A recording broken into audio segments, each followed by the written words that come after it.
Hi guys, welcome back. I have another fairly quick card for you. I have my stamp ready to go and I'll show you the stamp set in a minute. I've also got a card base which is 8.5 by 5.5, scored at 4.25.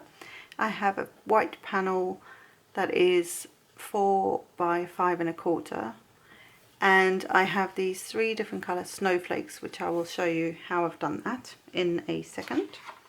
I have some clear Simon Says stamp ink. This is for like embossing and watermark inking, and it came in one of the card kits, so I'm excited to try that.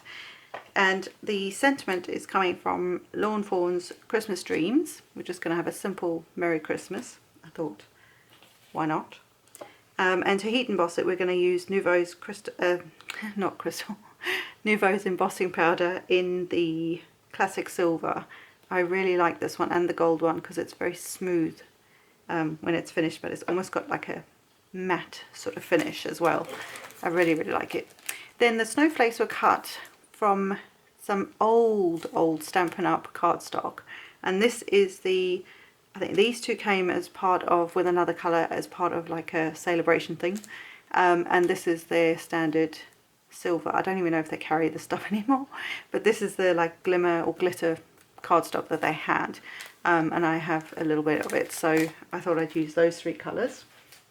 I also have, and this is a very old die set, ignore that one, but these all came as part of a in a collection from, I think it's called Home Edition, and I got it from Hobbycraft 10 plus years ago. So, but they're really nice snowflakes, and I thought, well, I'm not going to get rid of them, so I'm using this detailed one here for today's card. And I think we're going to do the embossing first, so that I know where to place my little snowflakes, and you'll see what we're going to do with that in a second. I'm also going to use, before I forget, a silver, this is a silver metallic jelly roll pen from Sakura. We're going to need that later on with a T-square, so I may as well bring out all the things I got in my kit. So I have a T-square ruler that is about 6 inches long, and in fact it is 6 inches long, and it came in the Simon kit. Again, I can't remember which kit it was, but I love this thing. It's actually really sturdy compared to my like normal T-square, which is much longer, but this seems less flimsy, but it's really nice to use. So we will need that later on for our snowflakes. So we're going to start with our panel that's going to go onto the card base, and I have this sort of in this landscape format, if that's the right word.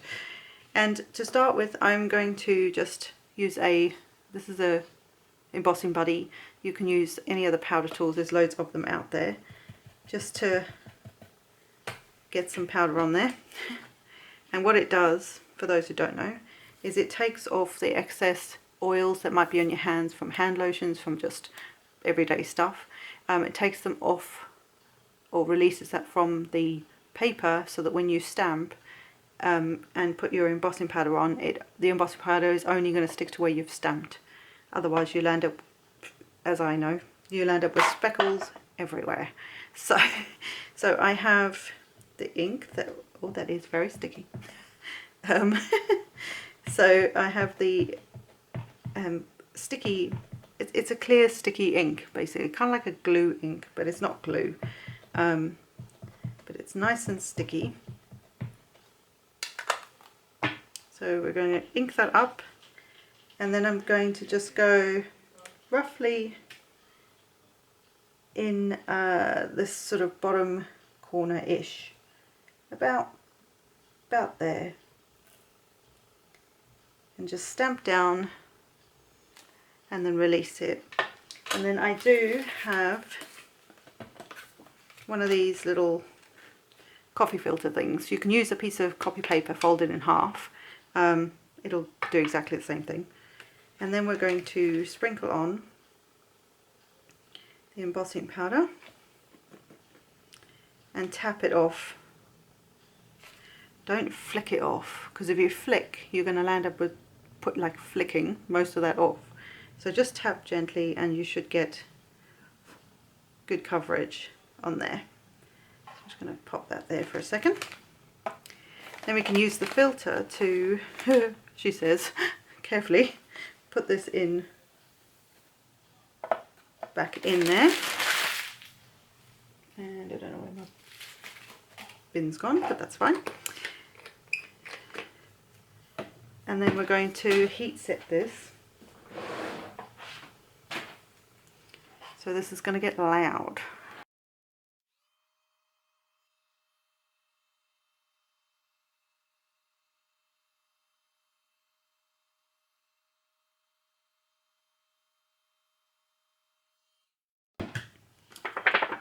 So there we have it, and there were a few, you may not be able to see it, there were a few speckles of powder, so they got embossed.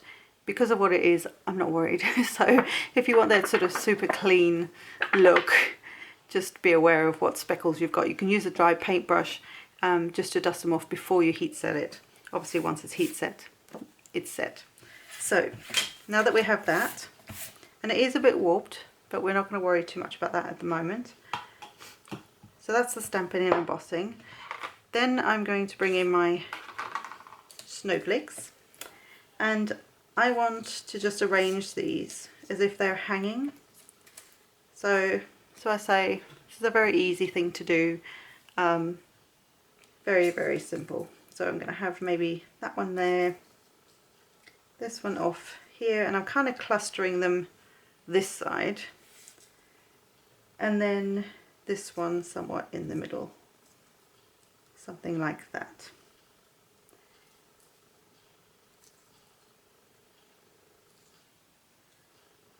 Right, so I am going to stick these flat, so I can actually stick them on now. So I'm just using some adhesive, and hopefully it will let me. And I'm not going to worry too much about where, I'm just going to put it in a few key spots on here to get it to stick.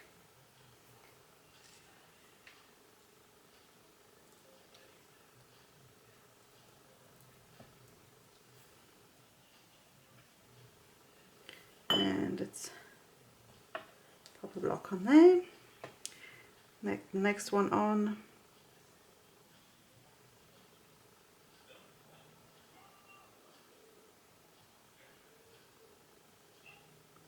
And just dab dots of glue if you're not, if you're not a wet adhesive nut like me. And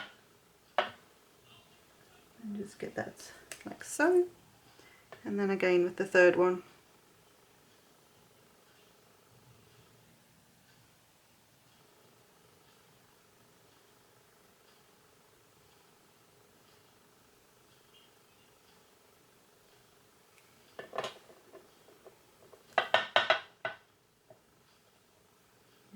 Somewhat in place.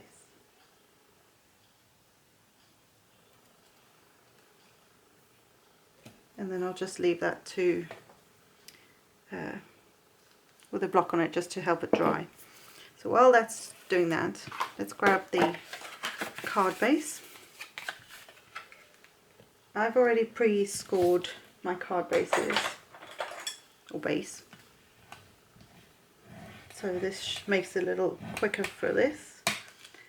But if you are going to mass produce something like this, which is quite a simple card, then I would cut all your card bases, cut all your first layer, cut all your snowflakes, and then just do each bit as a, stick all your snowflakes first, and then, and so on. So card base is ready. So what we want... Hi guys. Sorry, my camera decided to take a snooze. So what I did to get my strings is I used the T-square ruler and my Sakura silver glitter pen. You could use a black fine liner, anything like that. I just thought the silver worked because of the sentiment. And all I did, if I can get this, is there's a lip, there's a little lip. I don't know if you're going to be able to see that. Here, and so I put that on the the surface like so. And then say for this blue one, I lined it up roughly in the middle, and I used the nib of my pen as well to line that up, because some nibs are going to be smaller than others. So I lined it up where it would be roughly in the middle of the top of the snowflake, buttered this up against the card piece, and then drew my line in. And I did that for all 3 of the snowflakes. And then I just used some really thin, I've got some really sort of 1 mil thick foam. I covered the back of this and then stuck it to the white card base. And isn't that just a very pretty, simple, easy to do, easy to mass produce Christmas card? Now, I know there are a lot of you who don't celebrate Christmas per se, but maybe you celebrate the holidays, or maybe you've got birthdays that you know are coming up for, you know, for family members and friends who have winter birthdays. You could always change the sentiment up and make it happy holidays. You could do it as a happy winter, happy birthday, you know, happy winter birthday. So you can actually change this up for a lot of different seasons and a lot of different, not seasons, a lot of different occasions in the winter season. So I hope this was helpful, and I hope that you guys enjoy or are enjoying this sort of, it's not really a series or a mini series, but it's sort of a continuation of the holiday cards that I've been making this year. And I'm trying to keep things simple because I suddenly realised we're like 3 weeks from Christmas and I maybe don't have enough cards. So this is a good one to mass produce. So I hope you enjoyed this, guys, and I will see you in the next one. Bye for now.